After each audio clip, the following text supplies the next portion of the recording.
एकीकडे बुलेट ट्रेनचं स्वप्न सर्वसामान्य नागरिकांना दाखवत असताना दुसरीकडे पुन्हा एकदा मध्य रेल्वेचा जो काय फज्जा उडालेला आहे आपण बघू शकतो। आज सकाळच्या सुमारास मध्य रेल्वेच्या मुंब्रा रेल्वे स्थानकामध्ये प्लॅटफॉर्म क्रमांक 4 वरती एक मोठी घटना घडलेली आहे।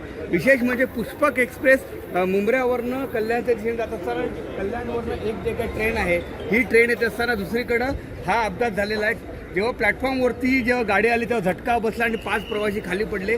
एकूण 10 प्रवासी या ट्रेनमध्ये होते। आपण जे लटकत होते त्यापैकी 5 जण पडलेले आहेत। 5 जणांना आपण बघू शकतो की ह्या ट्रॅकमध्ये पडले होते। त्यानंतर 5 जणांना ठाण्यातल्या छत्रपती शिवाजी महाराज रुग्णालयात दाखल करण्यात आलेलं आहे। हा जो काय रेल्वे स्थानक आहे नेहमीच या ठिकाणी खूप मोठ्या प्रमाणावरती गर्दी असते। दिवा येथून जे काही लोक चढतात किंवा मग दिवा येथून जे काही प्रवासी प्रवास करतात त्यांना नेहमीच पडण्याच्या घटना आपल्याला दिसत असतात। ही घटना घडल्यानंतर आज एवढी मोठी घटना झालेली आहे। प्रशासनाने कुठलं तरी लक्ष दिलं पाहिजे आणि प्रशासन देत असताना दुसरीकडे मात्र जे काही नागरिक आहेत त्यांनी देखील जर प्रशासनाला मदत केली तर ही घटना घडू शकत नाही। परंतु देखील आजची घटना झाल्यानंतर पुन्हा एकदा रेल्वे प्रशासनावरती ताशेरे निर्माण झालेले आहेत। कुठेतरी बुलेट ट्रेनचं आणि मेट्रोचं स्वप्न दाखवत असताना अशा प्रकारची घटना घडल्यानंतर मुंबईकरांनी प्रवास कसा करावा असा देखील प्रश्न निर्माण झालेला आहे।